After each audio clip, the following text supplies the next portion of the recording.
This is the CreaseCast. Here's your host, Lock in the Crease. Well, a lot has happened over the last few days since I last recorded the CreaseCast.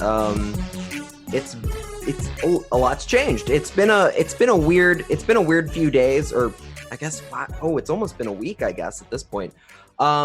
Because just so much has happened. So before we get into all the hockey stuff, once again, we have to start with things off the ice. Because of, as you know, obviously there was initially supposed to be a game 3 between the Canucks and the Knights on on Thursday instead of on Friday or Thursday. Why am I getting my days mixed up? This is a great start to the show. Initially there was supposed to be game 3 on Thursday. I was going to record a CreaseCast on that Friday, and that was the initial game plan here.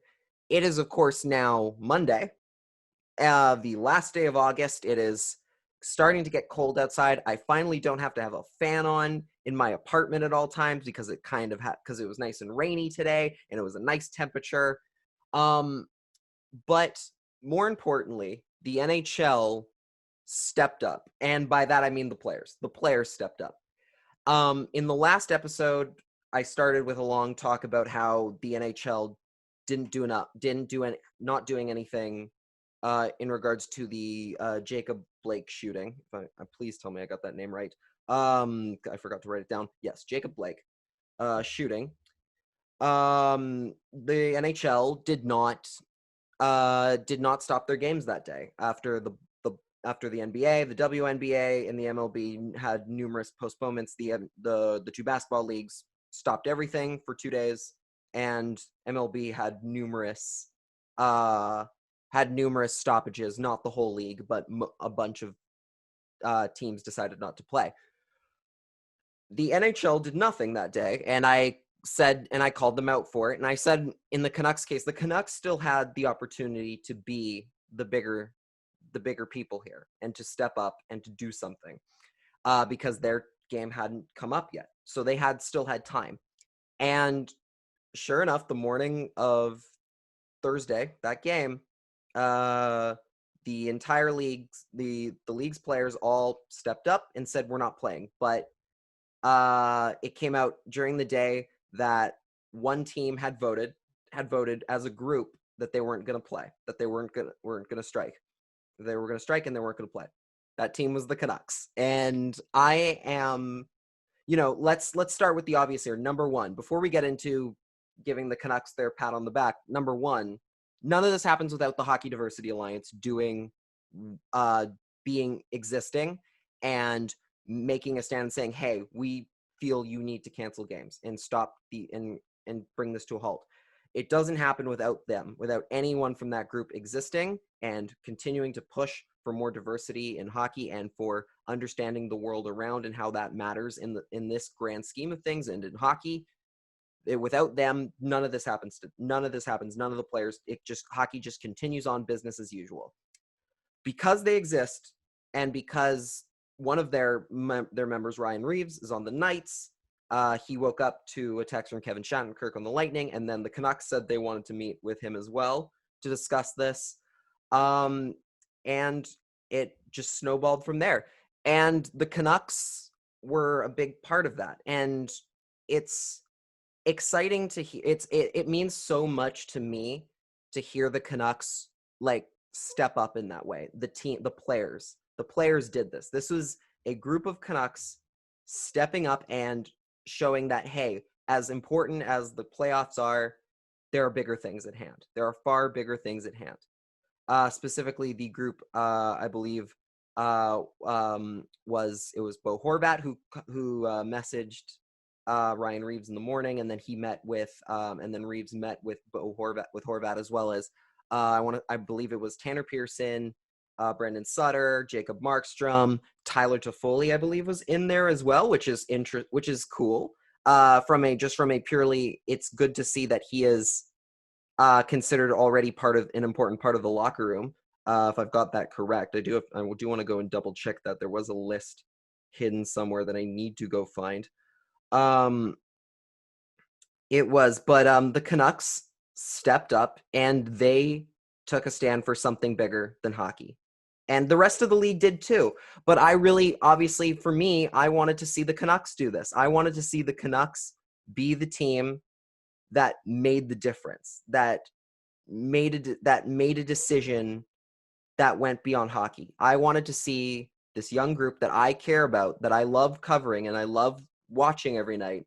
I wanted to see if they would be a team, if they wouldn't be the last to the party or have this forced on them or ignore it completely. And then when those games ended up getting postponed, which seemed like a likely scenario regardless, I didn't want them to end up watching them be like they were forced upon this, like certain other groups, like Alain Vigneault saying he wasn't paying attention to the outside world. Like, shut up, come on, that's ridiculous. Like, as if you aren't paying attention. Doesn't matter. That's the kind of thing I was worried about, was that the Canucks were going to let that happen and they were going to get dragged into it, kicking and screaming, or just being contrary, like not contrary, but like, passive towards everything going on.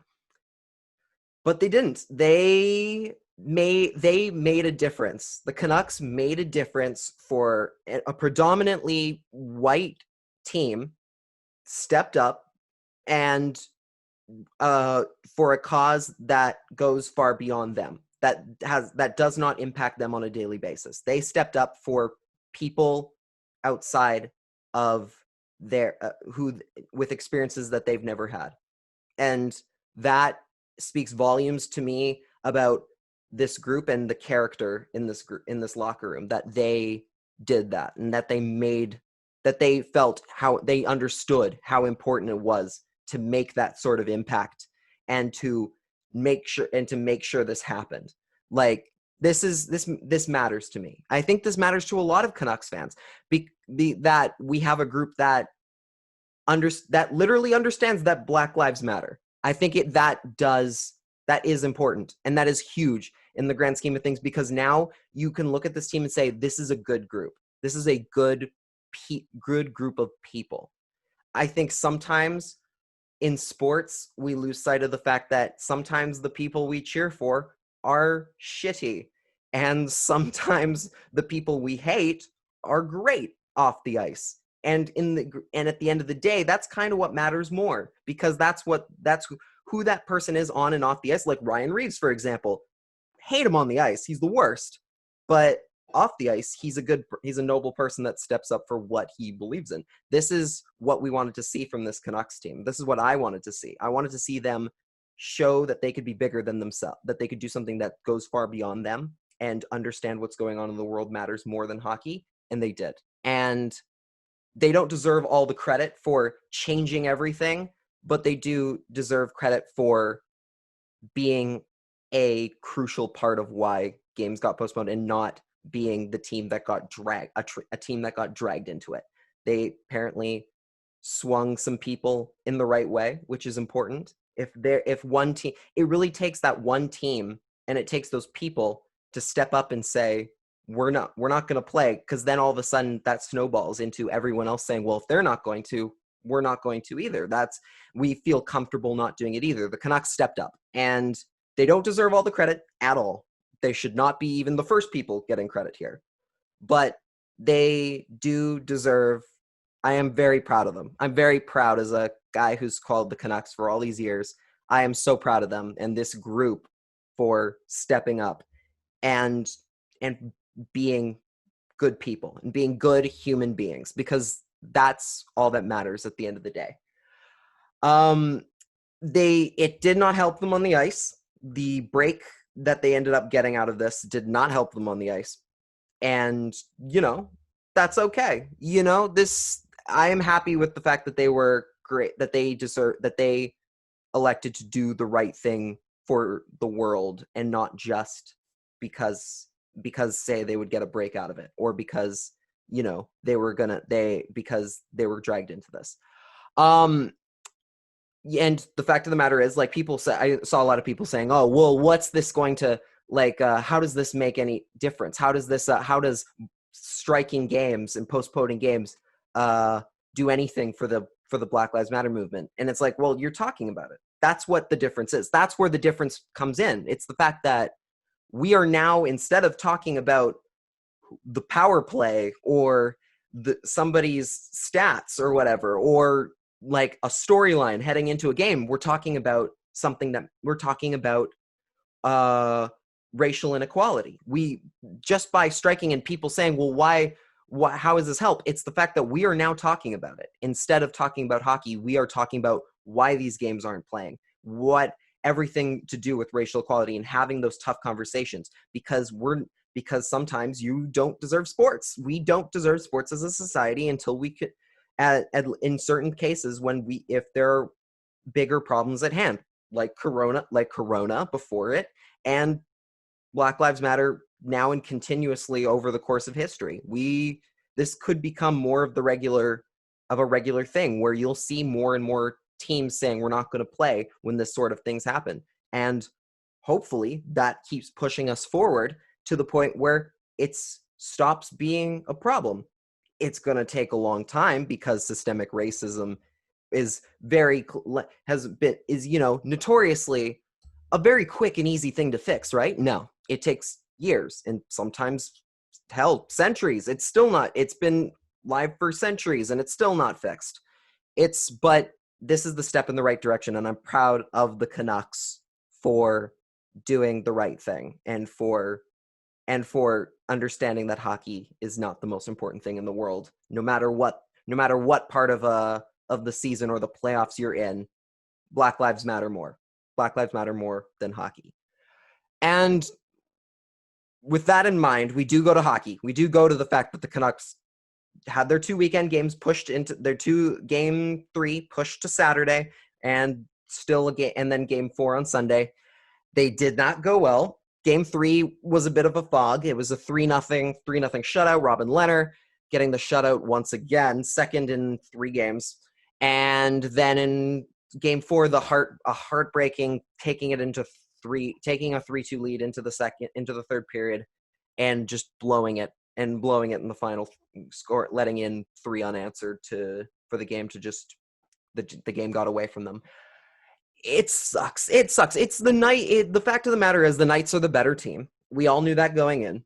And I do think that, yes, game 3, the Canucks looked bad, and they should have had a better fate, because there were parts of that game where they looked okay, but they still felt like there was something off. Something felt off. Quinn Hughes, there was a lot of worry, I think, for a lot of people, including myself. And thankfully, he showed up on the score sheet in game 4, because there was a lot of worry. They're shutting down Quinn Hughes. Like the Knights were just putting all the pressure on Quinn Hughes to the point where he was having trouble. He was having a lot of trouble. And I'm not going to go too much in depth with this, because I'm already kind of writing an article about it. But essentially, Quinn Hughes is the main scoring threat on that blue line. We all know that. I mean, Troy Stecher helps from time to time. Alex Edler obviously contributes.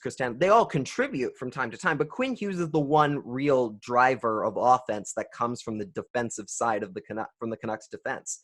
And if you can shut him down, especially considering he's the quarterback on the power play and all sorts of rushes of odd man rushes and plays in the offensive zone, if you can shut him down, that hurts the Canucks, a lot of what the Canucks are able to do in the offensive zone.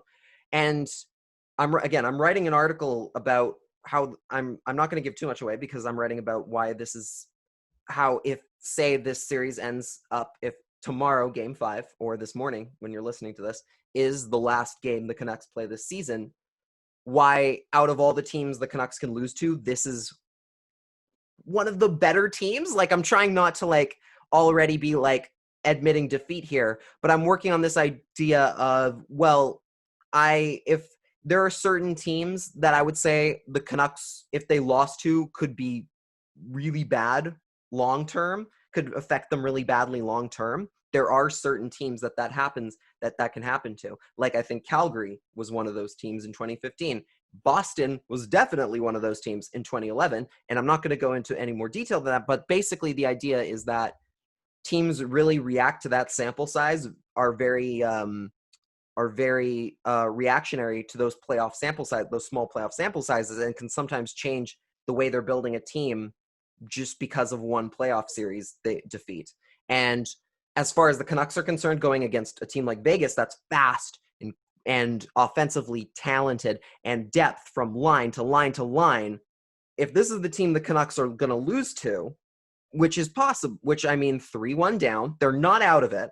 The series isn't over, but if they do end up falling to this group, this is a team that is this is the type of team that you want the Canucks to management when it comes to their team building to learn lessons from, to take a few notes from. This is the type of team I would want them to lose to. You don't want them losing to, there is such a thing as losing to a bad opponent, to the wrong opponent at the wrong time. That is totally true. So I think sometimes that can matter. I am not saying they're done. They're not. The Canucks have shown time and time again in these playoffs that they can come back and that they are not out of the water. They're not done until they say they're done. And of course, Elias Pettersson can just turn it on just like that. So I'm not counting them out in any way, shape, or form. But I will say that this is the type of team that if the Canucks want to learn where they go next from here, the Knights are that kind of team. They play a fast game. They're skilled from top to bottom. They can capitalize on the smallest mistakes and find those holes. And that's what's going to be the Canucks. That's what's going to be a key part of this Canucks team going forward. And it's already kind of part of their game now. Just imagine in a few years as Pettersson and Hughes and Besser and Horvat get better and are surrounded by a different cast, how much more able to capitalize on those chances they'll get and how much more like the Knights you'll kind of see them turn into. So this is the kind of team that the Canucks need to learn from and can really learn a lot from, even as from the players to the management. Now, Quinn Hughes struggled, but he got on the point. He got points in the last game. In game 4. Ugh, I'm so turned around. It's, I am very I will say I'm heartbroken by the way game 4 turned out because they had the 3-2 lead. They looked decent. They were winning battles. They were taking the puck to the net. They found a garbage goal with Bo Horvat just waiting in front, getting the rebound, smacking it home. And it just all went south from there. There was a bad Brandon Sutter let his man get away. Let Carrier get away, and that set up Nate Schmidt for a goal. Jacob Markstrom had an off night, but he also was not getting any help from his defense. I will say this: the big thing for me that I look at, and I hate to keep singling him out here, but it keeps happening. Jake Virtanen. There was a tweet I saw yesterday that I'm going to try and pull up in very quick fashion. That from a guy who's relatively he's critical, in a good way. I'm not saying he's overly mean or something. I'm just saying he's very critical. And that's, I think we all know, at Taj 1944, big name in the Twitter sphere. He had a tweet that I thought was interesting. Not fair to Jake Virtanen, but people will be talking about his chance for years if they go on to lose this series. His chance being he had a shot in front of the net. I believe Bo Horvat set him up right in front of the net, and he shot it wide. The play went back the other way, and Max Pacioretty scored on the ensuing rush back towards that net. He says that it's a bit unfair to Jake. I kind of say it isn't. I don't think it is, because it's a microcosm of what's wrong, of what's kind of wrong with Jake Virtanen, is the fact that I'm still very much done with Jake Virtanen, just in that sense, and I hate to keep piling on him here, but you can't miss the net from that close. He was right on top of the crease, just below the hash marks. You are with, I don't believe, any sort of stick impediment. I don't think he was, his stick got whacked at the last second or anything. I think he got a clean shot and he booted it wide. And from that in close, I'm looking at that, I'm like, how do you miss from that close? What are you possibly doing? That's, to me, is a problem. That's embarrassing. You're an NHL player. You should not miss the net from that close. The problem is, I think he tried to pick a corner and it didn't go well, which when you're that close to the net, you shouldn't be doing. You don't need to pick the corner. You just need to get the puck on net.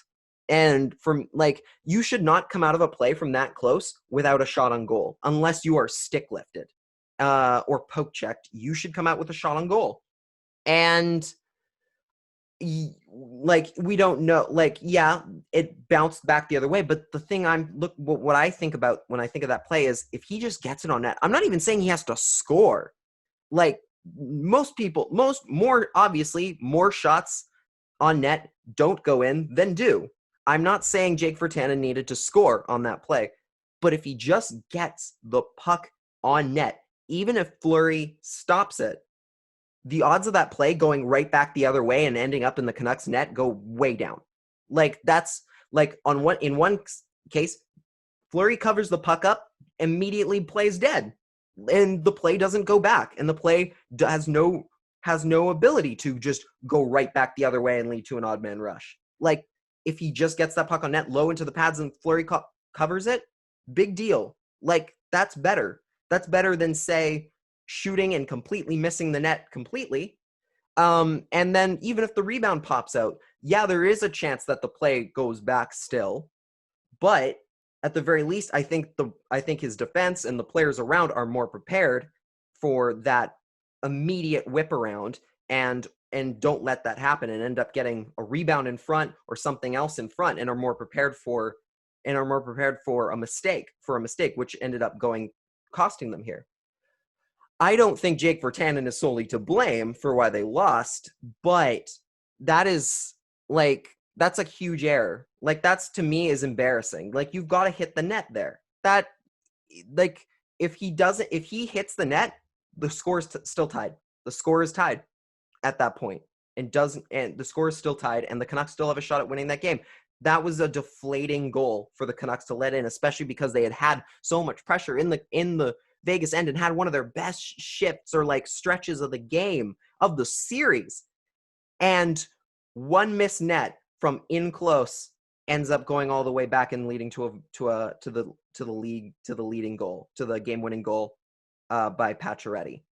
And you can't blame him entirely for that, but I just think back to, if you just hit the net, man, like, you don't even have to score, just hit the net. I know I'm going on too long about this, but it bothers me. It just really bothers me, and I'm like, I'm so done. I'm so done with that. Like, this is like, this can't keep happening. This can't keep happening, dude. You got to hit the net.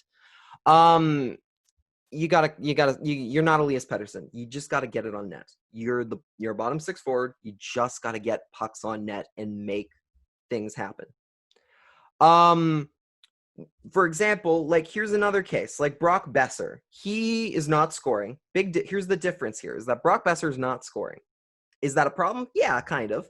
But he's still doing a lot of the things that a scorer and an offensive leader is required to be. And the points just aren't coming for him sometimes. Because that happens sometimes. The points don't always come for you, but if you're still making things happen and contributing regularly, this is kind of what you get. And with Brock Besser, he's maybe not scoring, but he's still being a huge driver of offense for the Canucks. He's still making great plays. He's still making great plays in the offensive zone, getting assists. The goals aren't coming, but the assists are, and that matters. And, well, actually, you know what? Is he even getting? No, he didn't get an assist. But he's setting up plays. Like, I think he was a big crucial piece on one of the in Pettersson's tying goal, in the power play goal. He didn't get an assist on it, but he was a big driver of that. This is the kind of stuff that matters. Maybe the scoring isn't coming for him, and he's just a little snake bitten right now, and that happens. But he is still making offense and creating offense, whether or not he's getting points from it. Because that's sometimes what needs to happen. That's all that it takes sometimes. And with Besser, I'm not worried. I'm not worried with Brock Besser. I think the scoring will find him. Maybe it won't this season, because who knows how many games are left.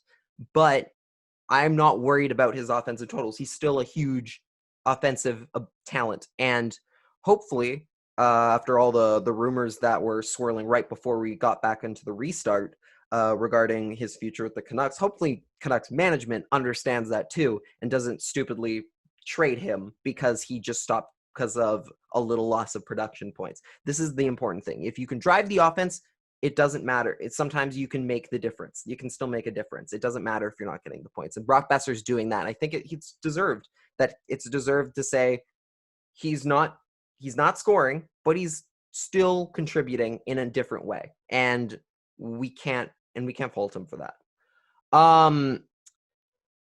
One last thing I wanted to touch on Tyler. Well, what else did I want to touch on here before we get into regular NHL stuff? Oh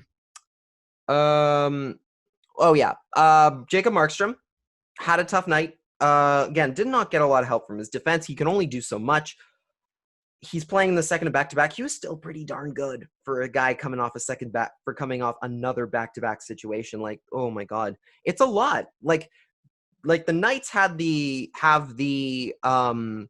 luxury of being able to go from Robin Lehner. Oh, okay, we're going to throw in Marc-Andre Fleury. And Marc-Andre Fleury played an amazing game, especially considering he's a guy with a giant sword stabbed through his stomach, apparently.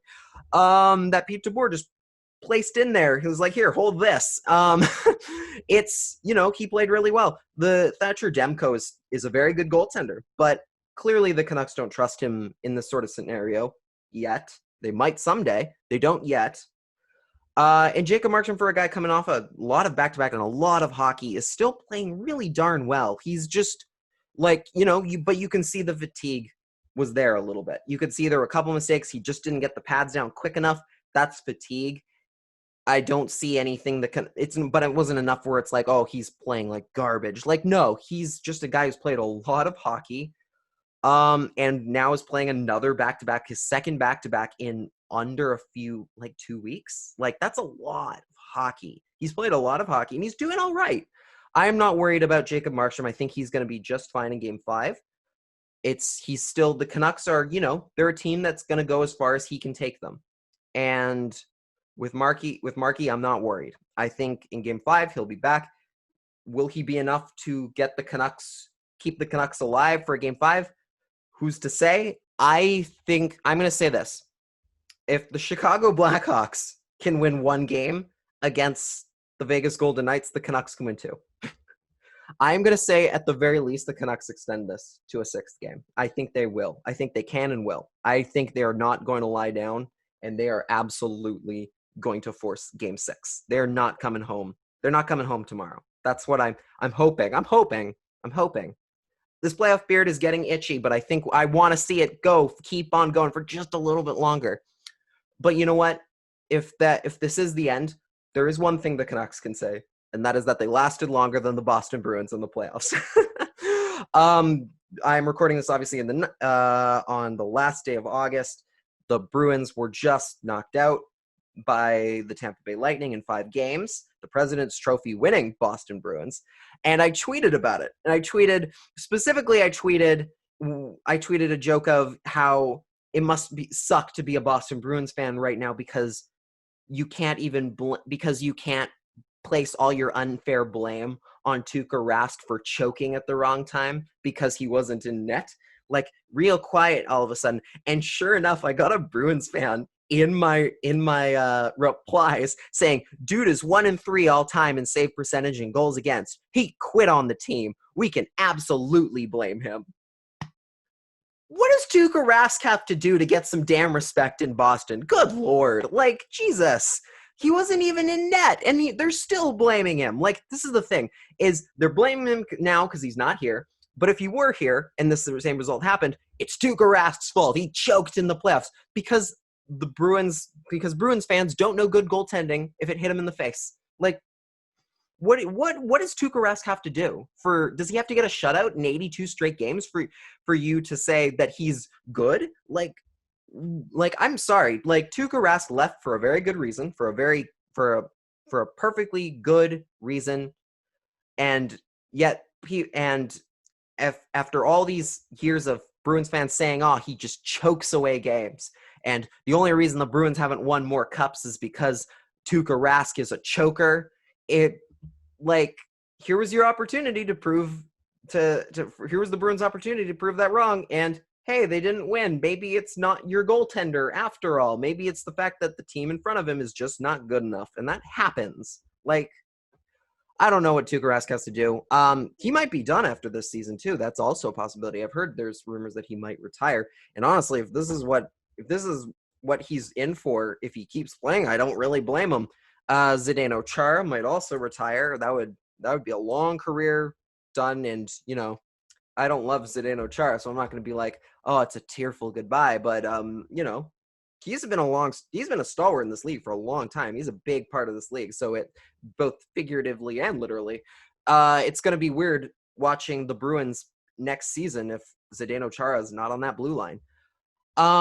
As for the Lightning, are they possibly the new Washington Capitals? And by that, I specifically mean the team that had all the expectations heaped on them in the years past, kept getting beaten, kept getting upset at the wrong times, and then finally, when people have stopped giving them their due, they spring up and finally do something. This is what it looks like for the Tampa Bay Lightning. Kind of. I don't know. Out of the Flyers and the Islanders, I don't know if a team's gonna beat them. I don't think there's a team here. Like, I think the Islanders will give them a hard time if they if that series lead holds for them, that 3-1 series lead.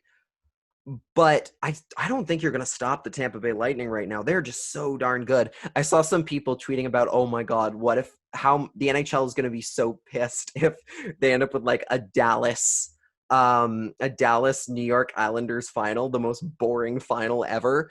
Thankfully, the Colorado Avalanche have come back to stun the Stars with a 6-2 win in Game 5. And I say stunning not because they're not good, and because come on, when you have Nathan McKinnon in your lineup, anything's possible. Very much like the way Elias Pettersson can just take over a game, Nathan McKinnon can do that and more. But more so for the fact that they also have now lost Pavel Francouz to injury, their second goalie as well as Philip Grubauer. They're down both of their main two goaltenders, and tonight they were using Michael Hutchinson, who had the world's worst season as a backup for the Leafs, comes in and wins a playoff game because of course he did. They did a great job insulating him, not making him work, giving him too much trouble from the Stars offense. They really tightened up defensively. The game ended while I was recording, but the Avs scored 5 goals in the first period, and I just look up at I'm just like, what? As I was like preparing for the show, I'm just kind of like glancing over the TV. I'm like, wait, I'm sorry, what? Like, it's crazy. Like, it was crazy. I can't believe the Avs are still alive. Good for them. Thank God. I am totally here for the Avalanche making a weird comeback here. They won't beat Vegas right now, but hey, they might give some. I'd much prefer them to the boring Dallas Stars. They chased Brenton Bishop coming back in his first game from injury. Anton Khudobin had to come right back in, which is now just causing a whole other goalie controversy in this league. That's going to be fascinating. It's going to be fascinating who they start in Game 6. Who knows? I realized I got off track on the Lightning here. Remember the Washington Capitals, they won the President's Trophy, lost to the Penguins in the second round. Next year, did just as well, lost to the Penguins in the second round. Everyone was like, you know what, that's it. The Capitals are not going to win. That's just how it is. Everyone kind of put their focus on every other team, including Tampa. And sure enough, that was the year the Capitals just all the way to the Cup. And we're like, yeah, we finally did it. Like, that was they finally, once the media and the fans stopped focusing on them, that was the year they were no longer the favorite. They ran right to the Cup. This might be the case for the Lightning. They were not the favorite here in the Eastern Conference. It was Boston and Philly, who are both struggling. Tampa flew a little under the radar after having their amazing season last year snuffed out by Columbus in the first round. Here they are. The people counted them out, and this might be it. This might be finally the time that they rise up as a bit of an underdog and finally win their cup. I would say right now, the way things are shaping out with all the other series, I'm interested to see what a Vegas Tampa final would look like. But I think Tampa Tampa might be your front runner here. Tampa's probably the front runner now, I would say, in terms of if they're the first team through to the next round. I would say they're the favorite now. I really would. I would say this is the team. This is the team that's probably going to take this if everything holds the way it is. It's Vegas. We'll see. I think a Vegas Tampa Bay series at the very least would be the most awesome series ever. Would be a brutal 7-game series. Hopefully, I want more hockey, please. And finally, before we call this an episode, there have been the Florida Panthers, as you know, fired Dale Talon. There's whole other investigation regarding Dale Talon using racial language, which is just a whole other can of worms that I just don't have time to get into. But at the very least, they're looking for a new GM. And one of the names that's out there is Mike Gillis. And I would love to see Mike Gillis back in a GM role. He's waited a long time. He's paid his dues. Give him his chance here, guys. Like this is the time. Mike Gillis got a bit of a rough ride from including me. I admit, as I was a very dumb teenager who gave Mike Gillis a lot more flack than he probably deserved. But I think it's time. I think it's time for him to see him in a new GM role. And I think Florida's a perfect place for him to do it. Away from, it's a quiet market. He can do a lot more. He can get a lot more reign of all the things he wants to do and the science behind the stuff behind hockey that he really championed with the Canucks in their heyday. Of course, there's also Peter Chiarelli gunning for this job too. And it's so funny. It's like, how can you even put Mike Gillis in the same place as Peter Chiarelli? How? Like, there's clearly one is better than the other, and it's the guy who built a 2-time President's Trophy winning team in under like 3 or 4 years. Come on. Like, really? And apparently Roberto Luongo is vouching pretty heavily for him. And it's like this is it. Luongo and Gillis back together. Oh, it's gonna be fun. I think this is the right time. He's ready, and I think he could work wonders with that team. I really do think he would. He could really fix that team and make it a whole lot better. And really not only change their fortunes on the ice, but the winning culture that he really instilled in the Canucks, and that I don't want to say we have to this day, but at the very least, the Canucks are a very different franchise today than they would have been without Mike Gillis.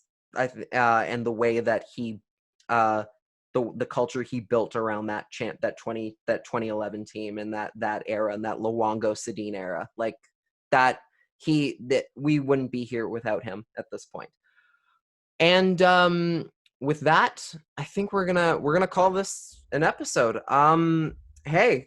I once again thank you so much for listening. Episodes keep doing really well and getting better and better views, and I'm really happy about that. Thank you. I'm glad you're enjoying the show. And if you are really having fun and enjoying these episodes, please subscribe to my Patreon for only $3 a month. You get bonus episodes of the show every week and exclusive looks at early content that I'm working on. What else is there? What else did I want to talk about? Oh, just if you're watching this on video, or if not as well, just go check out the CreaseCast YouTube channel, hit subscribe and like on this video. It really helps me, and it will help better the channel as we and the podcast as a whole if we can keep getting more of those subscribers on YouTube. I'm hoping to invest in a couple new things. I might have some better cameras coming in, another camera coming in soon, hopefully. But until then, go check out my work at lockandthecrease.com. I'm going to have new articles up this week. And yeah, if this is make or break for the Vancouver Canucks. They have the opportunity to really to change their destiny. They got at least one more game to change their fate. And I don't see why they can't do it. I think this is a team that's let's see what this team can do when their season, everything is on the line. One more game. Thank you for listening. This has been the CreaseCast. I'm Lock in the Crease. Take care, everybody.